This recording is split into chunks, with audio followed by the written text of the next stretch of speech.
पन्हाळगडावरील हालचाली. पंतप्रधान मोरोपंत, सुरनीस अनाजीपंत, प्रल्हादपंत इत्यादी पन्हाळगडाकडे संभाजीराजांना कैद करण्यासाठी निघाले होते. कारण महाराजांच्या मृत्यूनंतर 6व्या दिवशीच अक्षय तृतीयेला राजारामराजे यांचा मंचक्रोहण कार्यक्रम संपन्न झाला होता. शंभूराजे ज्येष्ठ युवराज असताना त्यांचा अधिकार डावलण्यात आला होता. त्यामुळे त्यांनी वेगळ्या हालचाली करू नयेत म्हणून त्यांना कैद करणे गरजेचे होते. या मातब्बरांनी हंबीररावांचा निरोप पाठविला होता की ताबडतोब आम्हास येऊन मिळावे. त्याचबरोबर संभाजीराजांना दुसऱ्याच दिवशी महाराज मृत्युमुखी पडल्याचे समजले होते. त्यामुळे त्यांनी पन्हाळगडावरच दिवस कार्याआधी विधी केले. स्वतःस राजा म्हणून घोषित केले व सर्व सरदारांना सेनापती हंबीररावांनी पन्हाळगडावर येण्याचे आदेश दिले. पन्हाळगडावर येताच हंबीररावांनी संभाजीराजांना मुजरा केला. त्यांच्या सांगण्यावरून मोरोपंत, अण्णाजी, प्रल्हादपंत यांना किल्लेदार म्हाळुजीबाबांच्या ताब्यात देण्यात आले. हिरोजी फर्जत सारखी माणसे आता संभाजीराजांच्या विरोधात गेली होती. हंबीररावांनी चोख व्यवस्था राखल्याने ते शंभूराजांच्या बरोबर रायगडावर आले. त्यांना फारसा विरोध झाला नाही. गडाबाहेरचे विरोधक आधीच पकडण्यात आले होते. गडावरचेही ताबडतोब पकडले गेले. राजाराम महाराजांना नजरकैदेत ठेवले आणि सेनापती नात्याने हंबीररावाने सोयराबाईंची भेट घेऊन त्यांचे सांत्वन केले.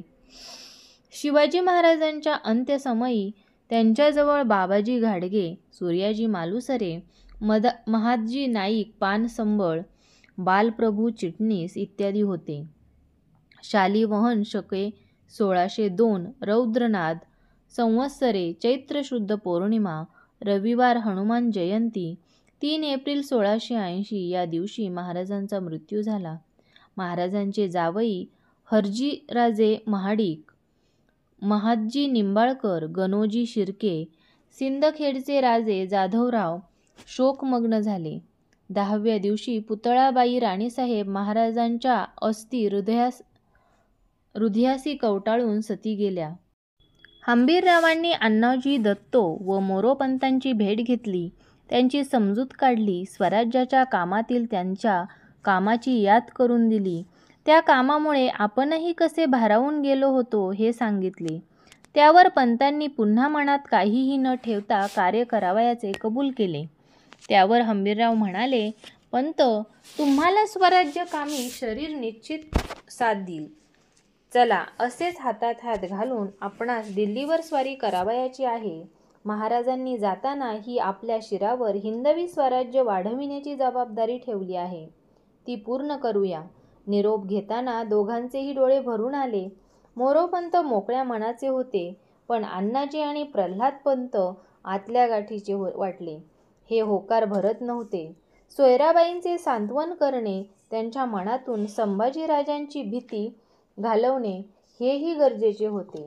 म्हणून ते सोयराबाईंना म्हणाले, आपण समजता तसे शंभूराज आपणास दोषी मानत नाहीत. ते आपणास नदीच्या पाण्याइतके निर्मळ मनाच्या मानतात. त्यांना वाटते की प्रधानांनी आपल्याला भडकवलेले आहे. तेव्हा सबुरीने घ्या. राजे आपल्याशी शत्रुत्वाने वागणार नाहीत. आपणही किंतु मनात ठेवू नये. रामराजेंनाही काही होणार नाही. अण्णाजी दत्तो, मोरोपंत, प्रल्हाद, निराजी, सोयराबाई, हिरोजी फर्जत असा एक प्रवाह होता. तर सेनापती व शंभूराजांच्या विचारांचा दुसरा प्रवाह होता. तिसरा एक प्रवाह होता. त्यास एकता हवी होती. कोण चूक कोण बरोबर हे सांगण्यापेक्षाही दोन्ही बाजूंनी एकरूप होऊन स्वराज्य कार्य करावे अशी त्यांची धारणा होती. या प्रत्येकाच्या मनाला जोडण्याचे काम हंबीरराव रात्रंदिवस करत होते. त्यात त्यांना लवकर यश मिळावे असे वाटत होते. हे काम सुरू असतानाच मोरोपंत पिंगळे यांचे देहावसन झाले. दत्ताजी पंत ही यापूर्वीच निघाले होते.